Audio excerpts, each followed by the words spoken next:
Hello and welcome to the Implementing a Title IV Claiming Program in Juvenile Justice webinar. I'm Katie Mercier, CJJ's Communications Associate. I just wanted to run through a few technical details as people are filing in. First, you'll notice that all participants are in listen-only mode. If you have a question, we're going to do questions at the end of the presentation, but you can feel free to type in your question into the questions box as we go through the presentation, and I can read them aloud. Or at the end of the presentation, you can click the raise your hand button and I can unmute you and announce you and you can ask your question. I do suggest that if you're on a cell phone that you type in your question to avoid any audio feedback issues. So to get us started, I'm actually going to read the bios of our two presenters. So Christina McMahon serves as the Juvenile Services Division Director for the Multnomah County, Oregon Department of Community Justice, as well as an Assistant Director for that agency. Since joining the Department of Community Justice 3 years ago, she has led several initiatives, including the implementation of the first Title IV claiming program in Oregon, and the further development of a local continuum of services designed to keep youth connected to their home communities and prevent deeper penetration into the juvenile justice and adult criminal systems. She previously served as the Juvenile Department Director for Douglas County, Oregon, and as a Deputy District Attorney specializing in juvenile court in both Marion and Deschutes County in Oregon. Kimberly King serves as the Senior Vice President of Business Development for Justice Benefits, Inc. Justice Benefits, Inc. provides federal revenue maximization to county and state departments. JBI specializes in Title IV e-claiming for juvenile justice departments. Ms. King worked with Multnomah County and the Oregon Department of Human Services to successfully implement Title IV claiming for eligible Oregon juvenile departments. Prior to joining JBI in 2001, she was a case manager with a county-based mental health center, an experience which assists her in her work with JBI today as she understands the limited time, budget, and resources available to county and state employees. And with that, I'm going to turn the presentation over to our presenters. Thank you, Katie. Good afternoon, everyone. This is Christina McMahon. I'm going to start out our presentation this afternoon.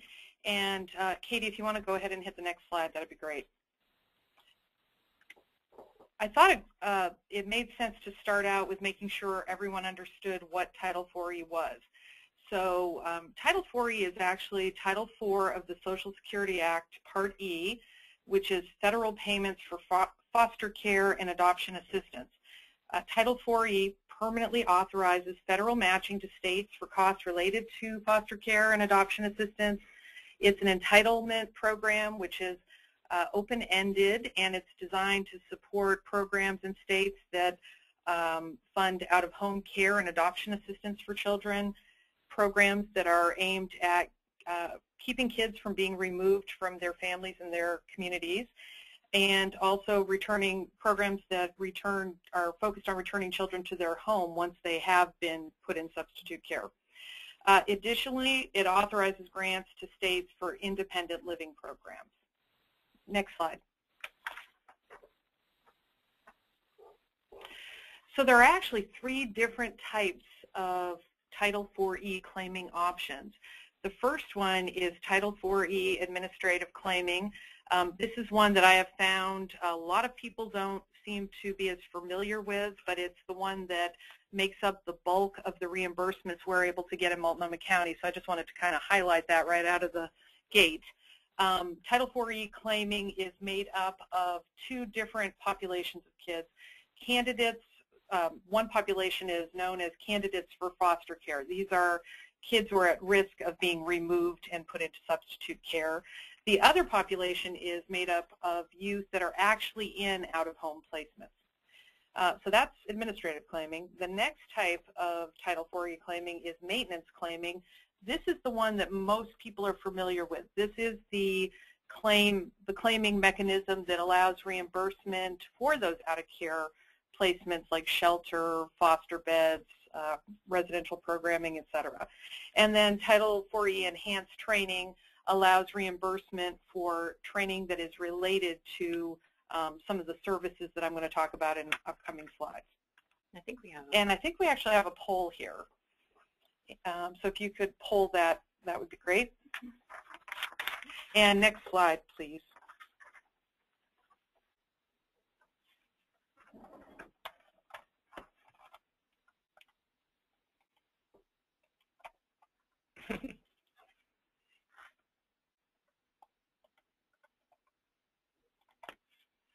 Okay, let's see. I think we can go to the, we are trying to answer the poll as well. There we go. Okay.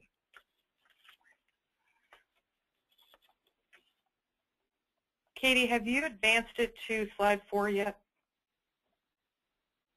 Yes, go ahead. Oh, thank you. Okay. So the next thing I wanted to make sure to cover right out of the gate here is what can your juvenile department, your juvenile court, or in our county we're known as the Juvenile Services Division, receive Title IV-E reimbursements for? Well, Title IV-E, I'm going to focus first on the administrative claiming. Well, it actually is administrative or the maintenance claiming. We receive reimbursements on a quarterly basis. And for administrative claiming, those reimbursements are for preventative measures we've taken to keep these at-risk youth that we're dealing with in our agency in their homes and in our community. So some of the activities that our staff engage in that are eligible for reimbursement include out-of-home placement. So when we actually place a youth in a foster home or a residential treatment bed or a shelter bed, that's reimbursable. The work to prepare for placing the youth in those substitute placements. The development of case plans, the case reviews that we do periodically on the cases, home visits, school visits, and other court-related activities. So as you can see from that list, that is the ability to get reimbursed for things that we were already doing before we implemented our Title IV-E program. Next slide. So this was quite a project in Multnomah County, so I want to describe a little of the background of that. In the summer of 2012, Multnomah County decided that we wanted to investigate starting our own Title IV-E claiming in Oregon, our own Title IV-E claiming program in Oregon, and we decided to go ahead and put out a request for proposals to hire a consulting firm to help us in developing the program and actually implementing it. We had done a little legwork ahead of time, and we were fairly confident that we could receive reimbursements through this federal program. So we went ahead and put out the RFP, and with the purpose being to help sustain existing programs and services that we had in place in our county, and also just as by way of background, we had at that point, we had 12 years in a row of pretty significant budget cuts in our county, and some of our existing programs and services had been eliminated over the years, and our ability to do new programs and implement more evidence-based practices was pretty hard given the financial constraints that we were under. So the purpose, we went into this feeling that, hey, this will help us sustain what we're already doing that works and help us continue to be innovative and implement evidence-based practices in our communities. And with the philosophy that we wanted to keep as many kids connected to their local communities and not have to rely on sending them off for placement in the state institutions.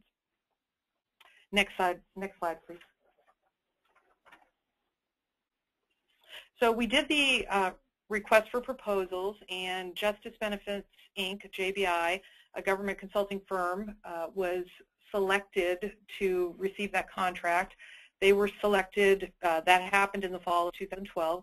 They were selected because they specialize in Title IV-E claiming specifically for juvenile justice departments. We had a lot of folks who responded to our RFP who had experience with the child welfare population, but we wanted to make sure the idiosyncrasies and the special needs of juvenile justice were covered. So we selected JBI, and by having them on board, they were able to help really guide us in the making sure that our key stakeholders got the information that they needed to help us make this a reality, and assisted us with all of the technical pieces of this and making sure that all of the necessary components were in place before we launched the actual claiming. And the other thing they do, that was project level, but now that we've actually implemented, they are on board with us still, and they are the ones who actually prepare and submit the quarterly reimbursement claim to the state on behalf of our agency, and they provide us with the ongoing training and quality assurance that's necessary to make sure that we continue to be in compliance and do what we need to do to draw down these funds. Next slide. So this project was quite a collaborative process. You can see from this slide we had a lot of folks involved in this right out of the gate. We had the Oregon Department of Human Services. I will talk about them in just a second. The Multnomah County Circuit Court judges and judicial officers. We got our presiding judge of the county on board. She was a big proponent of doing this implementation plan.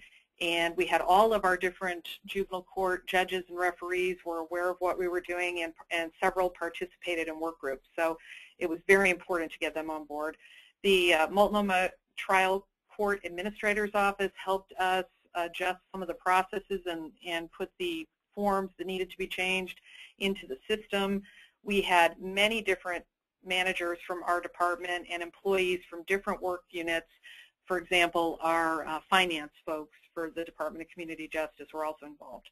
We had an outside law firm, Youth Rights and Justice, that specializes in representing children in dependency and delinquency cases. They were part of our work group. We had the Oregon Youth Authority, which is the state juvenile justice agency in Oregon, and also our local district attorney's office, our juvenile division, participated.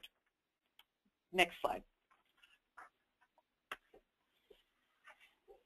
So as I said, the Department of Human Services was at the table when we were planning our claiming program. They were an absolute critical, could not do this without the Department of Human Services. They were part of the reason for that is under the Title IV-E rules, the funding is to be administered by a single state agency designated as the single administrative agent in each state. And in our state, in Oregon, that is the Oregon Department of Human Services. So basically, without their buy-in and their willingness to enter into an agreement with us, we would not have been able to do this claiming program at the county level. Next slide. The other player, stakeholder in this that was critical was the Multnomah County Circuit Court. In order to claim Title IV-E, the court orders in juvenile court must contain specific findings that are required by the Code of Federal Regulations. The Multnomah County Circuit Court did an amazing job in a very short amount of time coming together, getting consensus, and agreeing to modify the court orders so that we had the necessary verbiage that Title IV-E requires. And you can see, I noted it on this slide, we actually have handouts of some of those court forms for you to take a look at to give you an idea of what the verbiage looks like. And that handout also includes a voluntary placement agreement, which we'll talk about later. Next slide.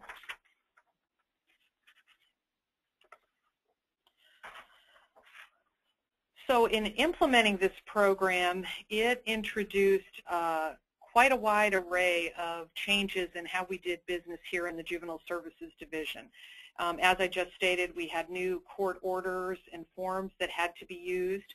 I've noted on the slide here there is handout number 2 is the actual handout showing some of those forms. I'm sorry, that's handout number 1. So that was one major change that our staff and managers had to, and our support staff had to get used to. The format, this was a really big change. The format and content of the case plans that we were using for kids who are on probation with our department had to be modified so that they were in compliance with Title IV-E. So I've noted here once again, this is another handout that we've provided so that you could take a look at what the case plan was. And the handout actually not only has the case plan elements, it has guidance and direction on how to go about completing this case plan with the youth and the family. if you could go ahead and launch the poll, Katie, that would be great. So the case planning, the changing in the case planning was an unexpected benefit. And what I mean by that, I just wanted to highlight that folks who are engaged in evidence-based practice know that one of those practices is doing a case plan with a youth and family to drive the services and the interventions that are used with that youth. We found that by having this become, we had always had a policy that our staff, our probation officers had to do case plans, but we found that once Title IV-E went in, it was front and center, because without a case plan, you really can't, it's a requirement of Title IV-E. So I just wanted to point out that we didn't go into this thinking, oh, we're going to implement a Title IV-E claiming program and it'll end up enhancing our level of practice as a juvenile justice agency, but that is what ended up happening. So that was an unexpected positive benefit. The next thing that was a major change was the requirement of a random moment time study to capture what our staff was actually spending their time doing, because the reimbursement rate that we are able to claim depends on what percentage of time, well, it depends in part. Kimberly King will talk about what else it depends on, but it depends in part on how much time our staff is actually spending engaged in reimbursable activities.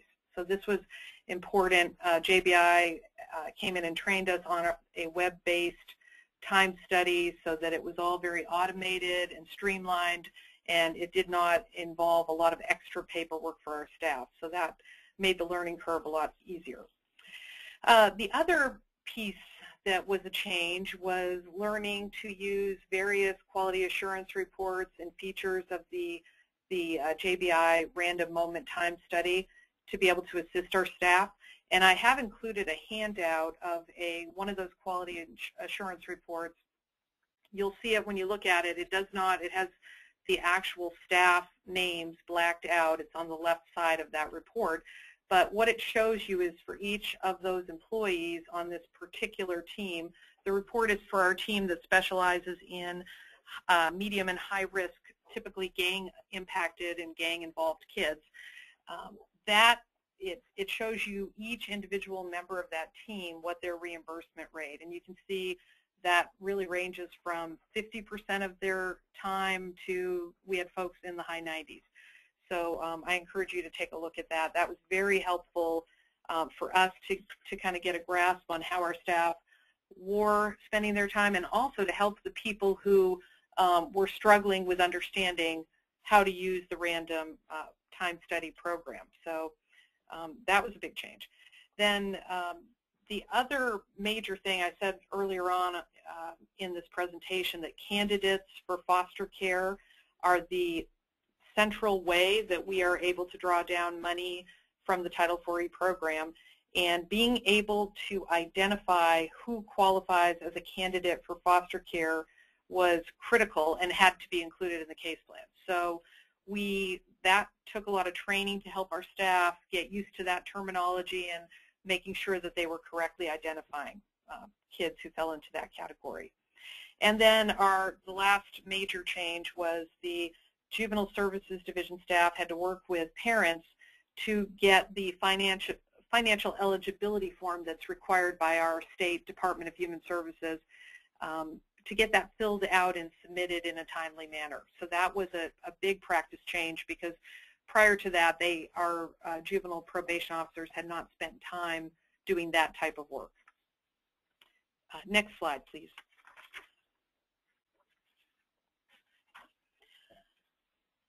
So why is this such a big deal? Why was it so monumental in Oregon? Well, actually in Multnomah County. For us, it was monumental, as I said before, because we had undergone 12 years of budget cuts and watched many of our programs and services end up being cut or being downsized considerably. So when we did this, we were actually the first county in the state of Oregon. We have 36 counties here, and we were the first one in the state to implement a Title IV-E claiming program.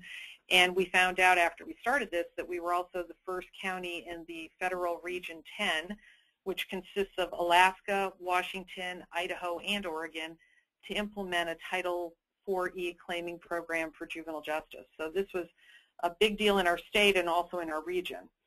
But the real reason it's so monumental is by implementing this and developing these partnerships, it ended up leading to other counties in Oregon coming to the table and also entering into agreements with DHS to form these Title IV-E claiming programs, which means literally thousands of kids and families in Oregon are going to receive the benefit of having these services that they most likely wouldn't have had otherwise if these new programs hadn't been implemented. Can you go ahead and launch the poll, Katie?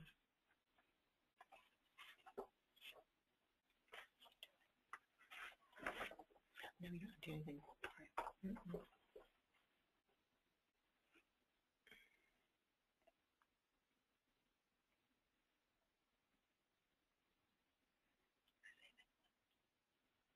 And Katie, I'm ready for the next slide whenever you're ready.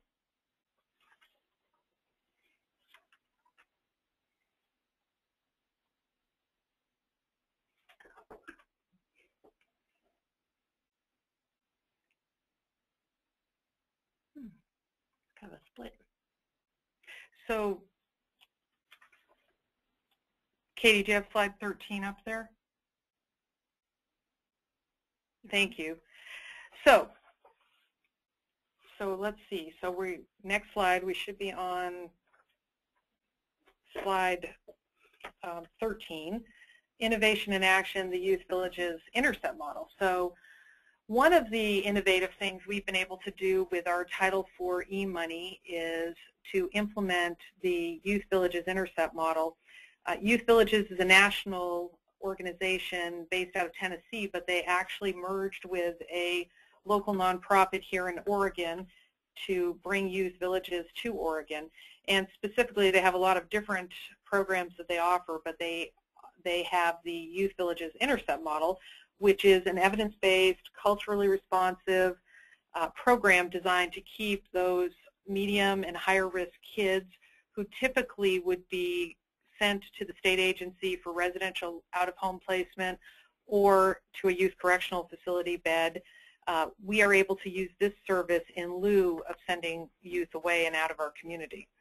The Intercept model works very intensively in a kind of a wraparound model with youth and families in their homes. It's an intensive treatment model. They operate 24 hours a day, 7 days a week. Typically are going into the home 3 to 5 days a week to work with the individual family in a very holistic way. So this was a very important step for us to be able to have this service so that we could keep it in line with our philosophy of keeping kids connected to their local communities and their natural supports. And we like to just keep everyone on their toes. And Katie, if you could you go back to slide 12? I think we skipped that one. Oh, I'm sorry. Yes, I did skip that. Thanks, Kim. So I think I sort of melded it in there, but yes, slide 12 talks about how, so this is the one I should have talked about before I talked about the Youth Villages model, but basically we feel very strongly that it is our responsibility to do everything we can to promote public safety, but also to keep families and kids united and therefore increase the success of youth on probation in terms of not going on and graduating to the deeper end of the juvenile justice or the adult criminal justice system. So one thing that I wanted to say is for us, we're anticipating when we're fully ramped up, we will be able to take in over $200,000 a quarter in our Title IV-E reimbursements, including our administrative and maintenance claiming. And as I've said before, we view this program as providing us with an ability to maintain our commitment to continuous improvement and innovative programming for the population that we serve here in Multnomah County. So I think that is, I'm going to go ahead now that I've covered my slides and turn this over to Kim King. Thank you, Christina. Yeah, and if you all want to start on slide 15, that would be great. And we'll just pick up from here. So Christina covered the Multnomah Experience, and now we wanted to talk to you about the states and counties that are out there that may not be claiming Title IV-E, want to know more about it, and want to know the next steps. So we wanted to put together our recommendations for everyone. First, meet with your single state agency early on in the process and have a solid game plan. When we worked with Multnomah County, we immediately met with DHS to show them our time study methodology to make sure they were comfortable with it. Went over the case plan changes that Christina mentioned. Again, they were already doing case plans. Modifications were needed. We invited them to our trainings, and we worked with DHS to modify the state plan. So again, we really just encourage you all, before you try to do anything, meet with your state agency and make sure they're understanding the process and procedures that you want to implement for Title IV-E claiming. Again, train all managers and staff early on in the process. Really getting the key, the upper management commitment is key in this process. Again, you're going to have staff at a time study, so if they see that upper management are committed and support this and want this program to benefit the probation department, that works wonders to have that be visible, be seen. And then develop an internal quality assurance process. Now that it's going here in Multnomah County, we do quarterly audits and make sure that the proper documentation is in place, that the time study is being done correctly, that eligible costs are included each quarter. So we just monitor that every quarter. As Christina mentioned with the time study report, Multnomah County monitors that as well. They do it daily. They can see what's going on daily, monthly, how their staff is performing with the time study. And then again, pay attention to critical paperwork. And we're going to talk about that, court orders, case plan, documentation that is needed. So next slide, please. The next slide is just going to cover briefly the Administration for Children and Families regions.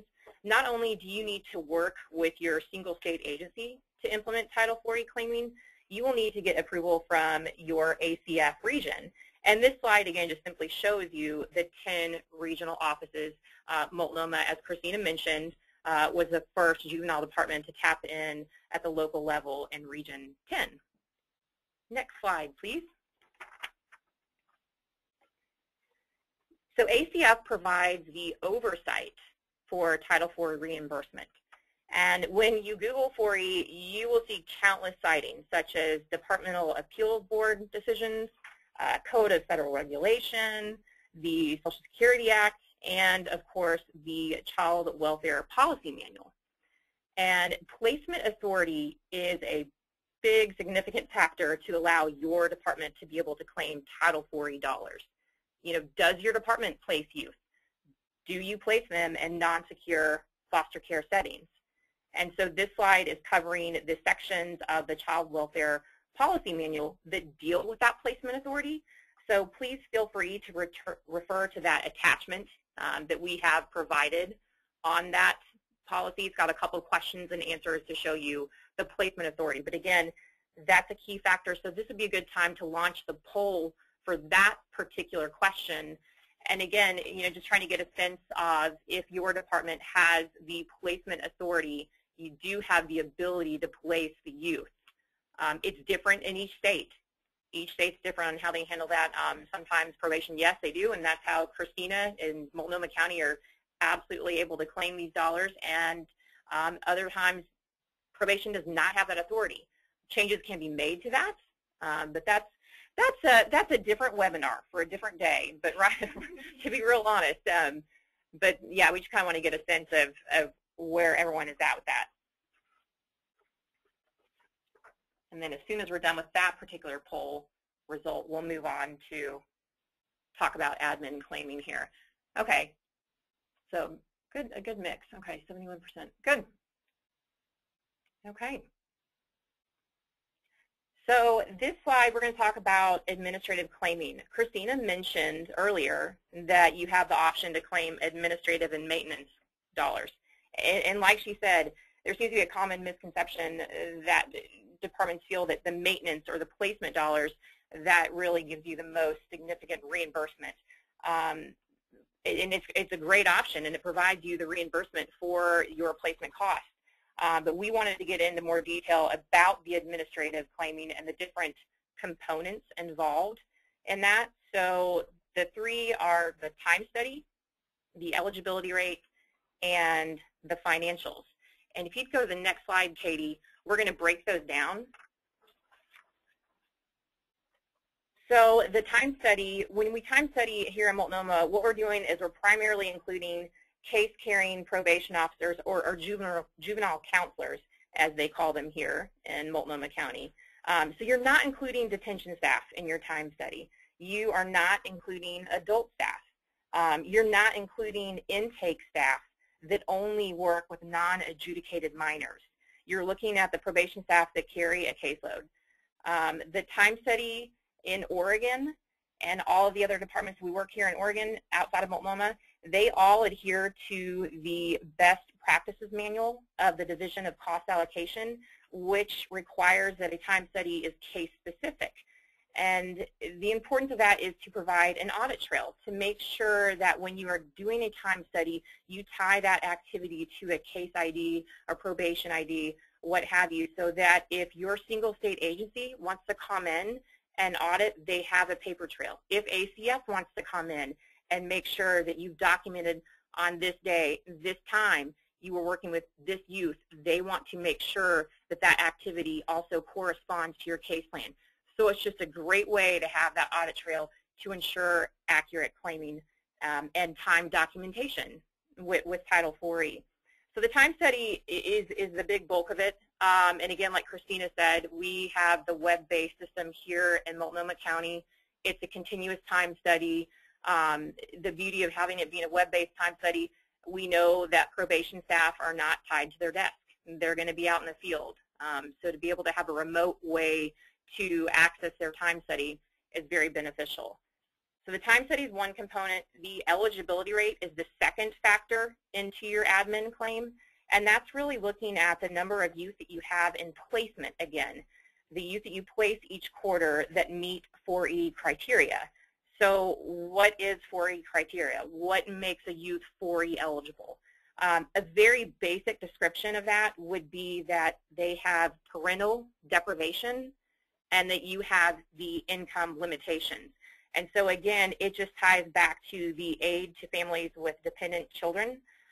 The income limits, they can vary state to state, but again, overall, you're looking at each quarter, who you place, do those youth meet the parental deprivation, have lower economic background. That's a very basic way of looking at it, but again, you're looking at the youth in placement for that eligibility rate. The third component and factor of your claim is going to be your financials. And you want to make sure that you're capturing all eligible costs for your claim. And this is why folks tend to love the administrative option, because you can recoup your salaries, your fringe benefits, costs you're already incurring within admin claiming. So it's just those three things, the time study, eligibility rate, and financials, they all play a role in determining how much you will recoup each and every quarter. The time study is really the most in-depth piece of it, as I said. So now we're going to talk about the two populations that are reimbursable within the time study. So let's look at the next slide, slide 20. And we are going to talk about the two reimbursable populations, which are, again, like Christina said earlier, your youth in foster care and your reasonable candidates. And kids in foster care, pretty self-explanatory there. While reasonable candidates, they have many more layers, shall we say. The definition that you see here is from the Child Welfare Policy Manual again. Oh, okay. Well, I guess our definition did not show up, so let's just talk about it. There it is. Oh, okay. Oh, and it's shaken, so that's fun. Okay. So a candidate for foster care is going to be a youth that is at risk of removal. And should the probation efforts fail, the plan would be for placement in a foster care setting, such as a group home, not a secure facility. And so again, a reasonable candidate is not going to be just every single youth coming through your door on probation. There definitely has to be risk factors involved. If we can go to the next slide then. So on the next slide, we're going to talk about those two populations and what's required. Because again, proper documentation is key to successful 4E claiming. And the primary documentation that is initially reviewed to determine 4E eligibility are court orders. And within court orders, it must contain best interest and reasonable efforts. And again, Christina referred to her court order attachment, so please feel free to look at that to see the verbiage for Multnomah County. And another requirement would be the, again, placement of care and control. And that is included in your court order or your voluntary placement agreement, which they use here in Multnomah County. And once a child is deemed federally eligible, there are certain case plan and visitation requirements that must be met. So we'll talk a little bit about the case plans for those reasonable candidates. And now there's 3 acceptable methods to actually document candidacy. You can use a court order method, the case plan method, or the eligibility determination. And in Multnomah County and the 6 other states that we work with, they all use the case plan method. And like we talked about, here in Multnomah, they were already doing case plans. They needed to simply make modifications to include the key 4E language. So things that the state looks for, that ACF would want to see in your case plans. They want to make sure that your case plans cover family dynamics, that they have clearly defined goals, that they have signatures from the youth and the parent and the officer and the supervisor, that those case plans are being reviewed every 6 months. And so we get a lot of questions about the family dynamics, and that's come up in quite a few of the states that we work with. The family dynamics, you really want to look at what's going on in the home that makes this child at risk of removal.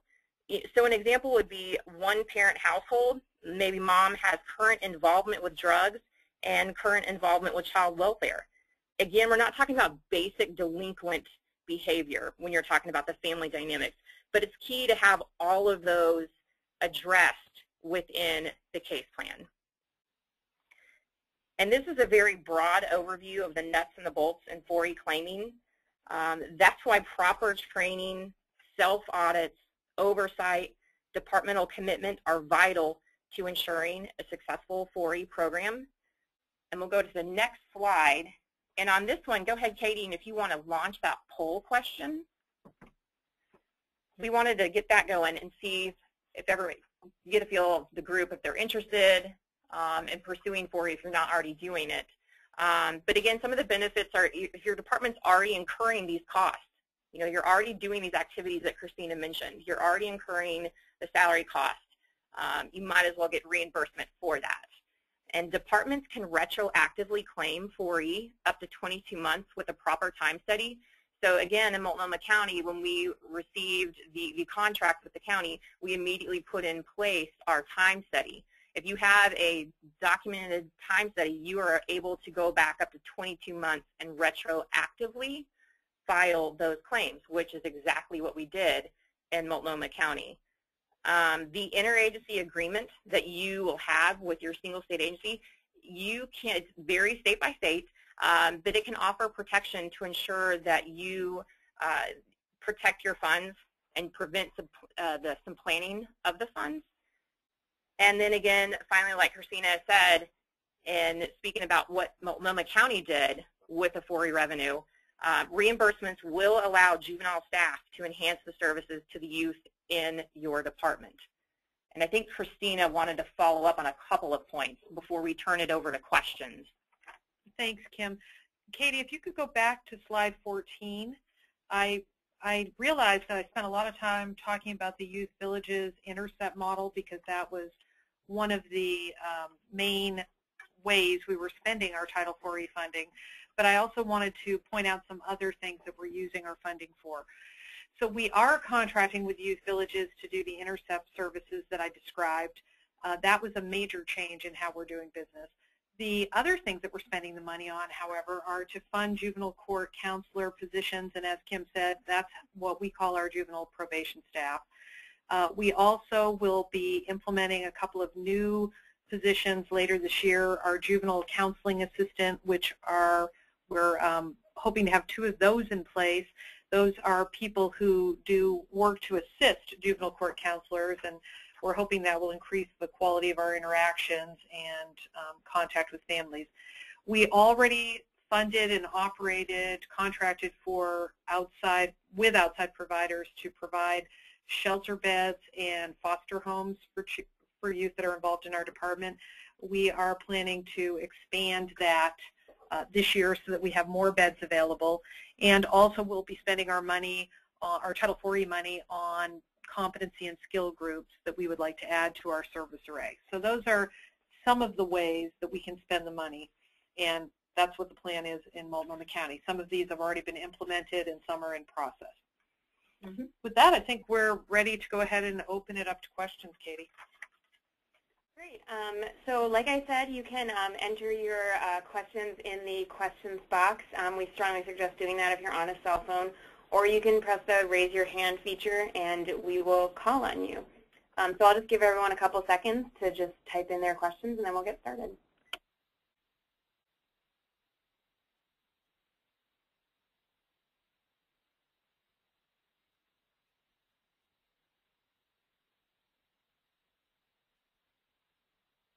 Okay, our first question is, how much training and hours and days did your staff have to participate in?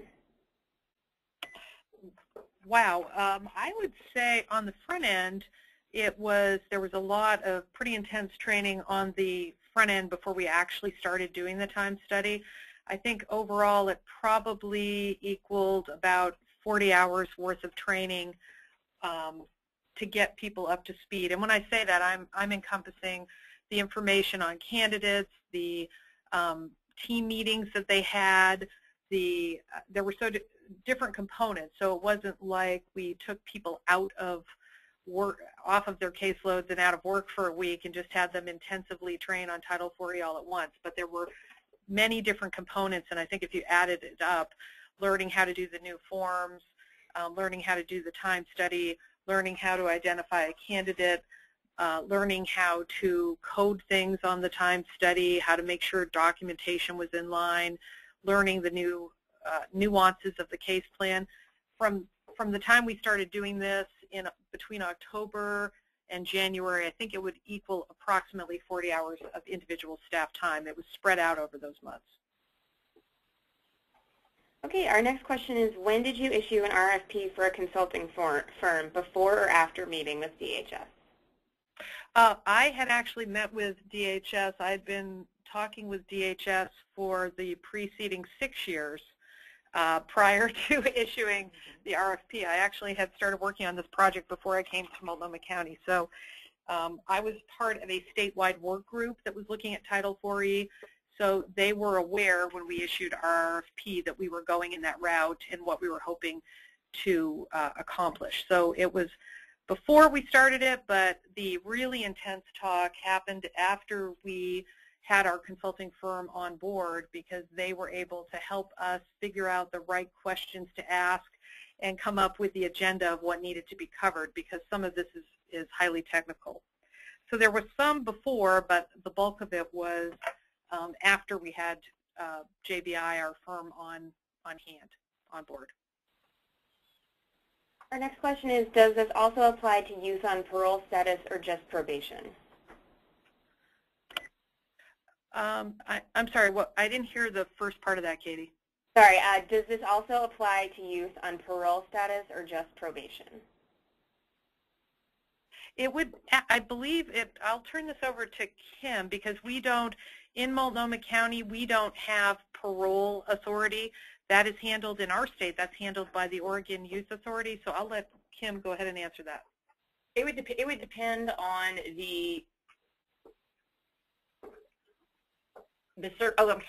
it would depend on the circumstances and the factors there. Typically here in Multnomah County, again, we've been working with just the probation side of it, again, because OYA handles the parole. Right. And the youth has to be at risk of removal to the non-secure setting. So if you're looking at parole in a locked setting, again, not allowable with Title IV-E claiming. Right, but once a youth has been released from a youth correctional facility and now they're placed back into the community, and in Oregon, the way that would work is they'd be placed back in the community by the Oregon Youth Authority. Sometimes they step down to a residential placement after they leave the youth correctional facility. Sometimes they return to their families or to another relative, or they go to an Oregon Youth Authority foster home. So it, as you said, I think it would really depends on, right. each state and each department. Right. So that's a great question that would need to be looked at. That's an individualized question depending on how that process works and what the parameters are in that particular state and jurisdiction. In Oregon, I believe, from what I know about our processes, I do believe youth who have been paroled, if they're in a non-secure setting, I do believe, from what I know about our, and once again, I don't want to speak for the state agencies, but I believe there is a high probability they would be eligible for Title IV-E reimbursement. Okay, our next question is, can you claim IV-E dollars for duly adjudicated use, for example, to pay your services to keep a child home after reunification? Yes, you absolutely can.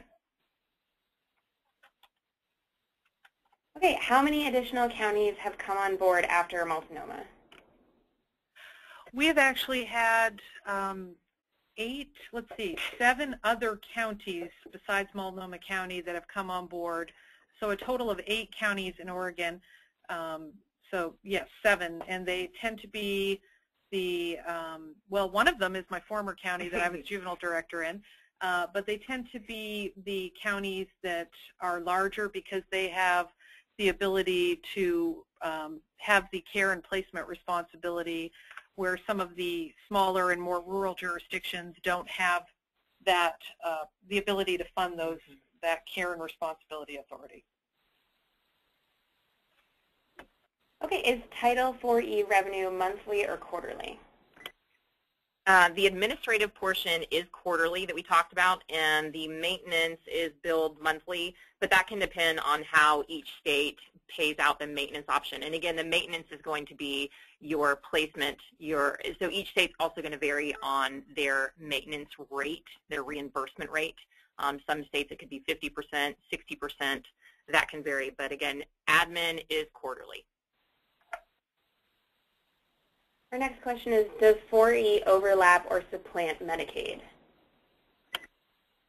No. And that would be addressed in the IGA that you would have with your state agencies. That would be covered in that, but no, it does not. Right, and I believe we sort of covered that in one of the slides that talked about, towards the end, the slide that talked about not being able to double dip, essentially.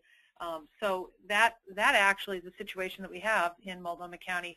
We operate our own residential treatment program here in Multnomah County, and we are able to draw down Medicaid funding for that program. We are not able, we can only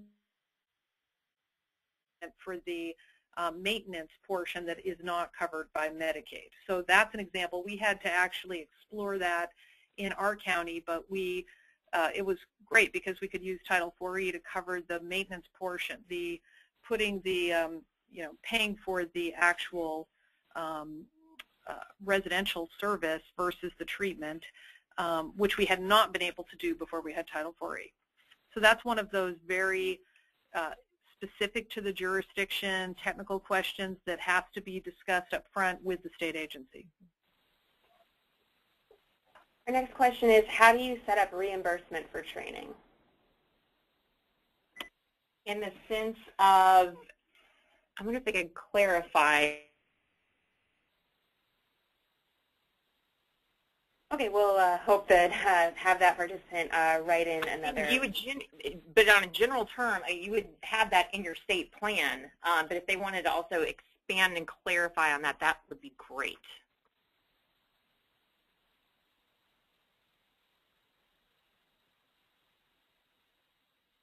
If we place a youth, can the department receive the Social Security benefits? On that one, you have two options. You want to make this, you basically again want to ensure you're not double dipping. So if you have a youth that is eligible, but you want to make sure that if they're eligible to receive SSI, you're also not claiming Title IV. So you can't have both going on at the same time. Again, going back to making sure that you're not double dipping. So if you have a youth that's in placement and you're claiming IV on that, you need to make sure you're not also claiming the SSI benefits for that youth. Because they're both federal pots of money, and departments cannot receive both for the same child. Okay, the next question is, to claim these dollars, did state legislation have to change? No, actually, in Oregon, we did not have to change our any statutes in our state or introduce special legislation. It was all done administratively. The Department of Human Services had to work very closely with Region 10 because they actually modified the state plan to allow the county juvenile departments to do this claiming. So in addition to having our intergovernmental agreements with the Department of Human Services, as a state agency, DHS went to Region 10 and modified the state of Oregon's plan. So to answer your question, no legislation was required. It was an administrative process. Our next question is, do you have any examples of entire states that collected 4E? Entire states in the sense of a state-run department? I wonder if we could get clarification on that question. Implementing it statewide. I know in Oregon that since Multnomah County began this work and the other county juvenile departments came on board, Oregon Youth Authority decided to take a harder look at their practices, and they did a feasibility study, and they are working out maintenance claiming on a statewide level because they are the agency that many counties rely on for residential and out-of-home placements. So I know on a statewide level in Oregon that that's in the works. It has not actually been implemented yet, but my understanding is it will be happening within the next year. Yeah, and you may have a situation where a state you have, 30 counties in a state, and maybe only 10 of those counties are the right fit, have the right structure for Title IV. So therefore, you wouldn't have all of them claiming. And that's why, again, that's more of an individualized question for each state. But that's why we recommend, if you think that your department has the right structure, to begin conversations with your single state agency to see if they agree that you have the proper court orders, you have the placement authority, you have the right language in your case plans. Next question is, did you consider partnering with other counties at the start of the project?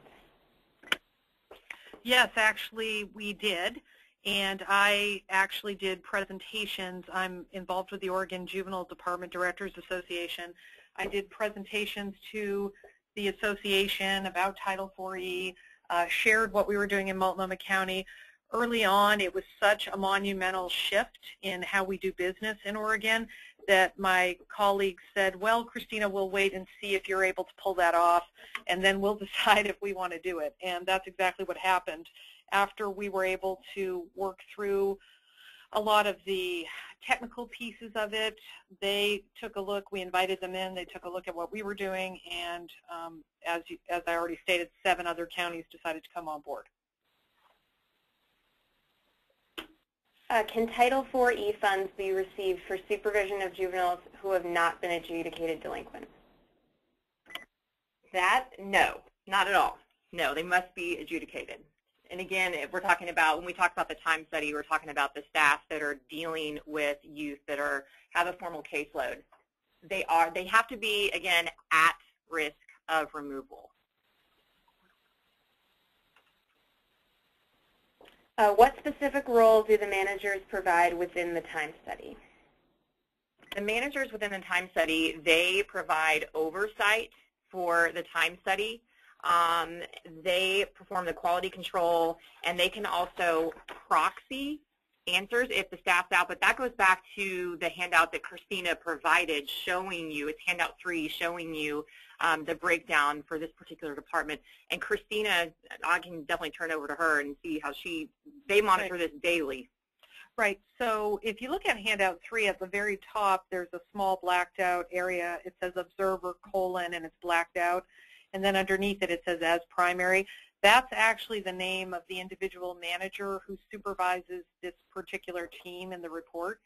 And the way that the time study is set up, there are several different juvenile probation officers who are on this team, and as a backup, their manager is notified if they don't complete the time study within a certain amount of time. It's a 48-hour window that they have to complete.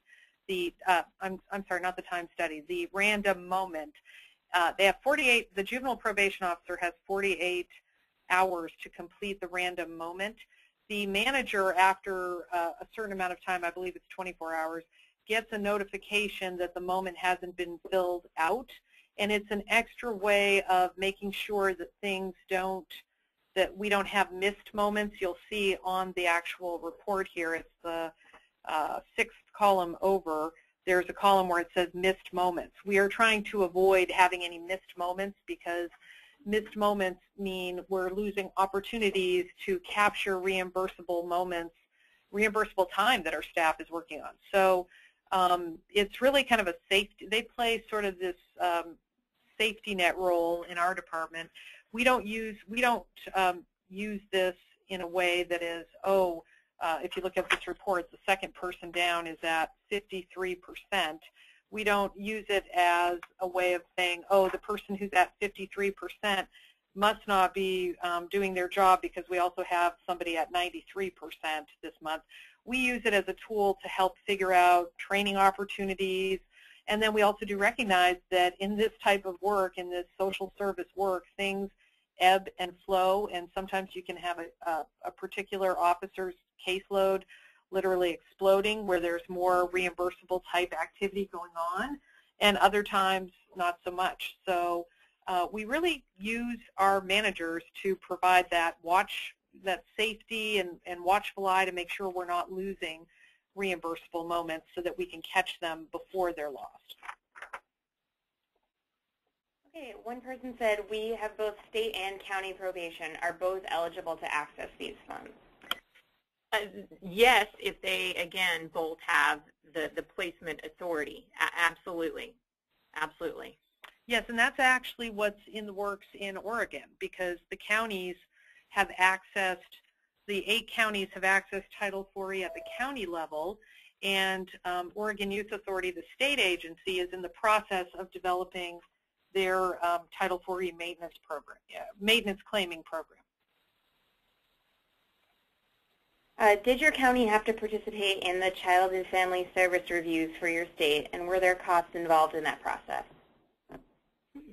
No, we did not have to participate in something outside of our own processes. We've been able to take all of the different case reviews, staffing committees. We have multidisciplinary teams that meet to talk about alternative placements for youth and service and interventions for youth and families. So we were able to work with our state agency and utilize all of the existing functions and standing processes that we have in place. Okay, have you had a federal Title IV-E audit since implementation? If so, what was the result? We have not. We have not in Oregon. That has not taken place. That has not taken place, but I think that highlights something that I didn't cover in my part of the presentation. When we sat down to work with DHS to really figure out an agreement, one of the things that they stated to us here in Oregon, they were willing to go forward and enter into this unknown territory because they did have a high level of confidence that we had developed a program that would essentially be pretty audit-proof because of the various checks and balances and quality assurance features that we had. So that goes back to some of the lessons learned, I think, that we covered midway through, things to be thinking about ahead of time. The quality assurance and the compliance part of that is something that needs to be discussed at the very front end with the state agency so that they can have confidence that if there is an audit, they have the ability to come out of that audit without a lot of funds having to be paid back. Okay, I think we have time for one more question, and it's, do you have to complete case plans on all use?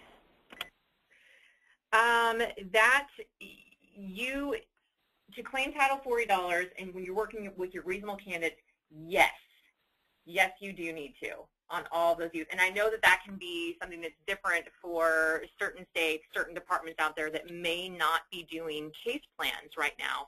And there again, if you want to pursue Title 40 claiming for that population, you must complete case plans. And that's why we talked about earlier the different factors that you need to have in there. And like Christina said, if that is something that's new to you all to do a case plan, that training from the get-go is very important to work with the staff. And again, here in Oregon, they were already doing case plans. Modifications might be needed to make sure you have all of the things that, again, should ACF, the feds come in and audit, or your state come in and audit, you want to make sure you have the proper documentation in that case plan. Okay, first I want to thank both of our presenters for doing this webinar today. A number of you asked whether the PowerPoint and handouts would be available online. They will be posted along with the webinar recording on CJJ's website within 24 hours. So again, thank you so much to Christina and Kimberly, and have a great day, everyone. Thank you, everyone. Thank you.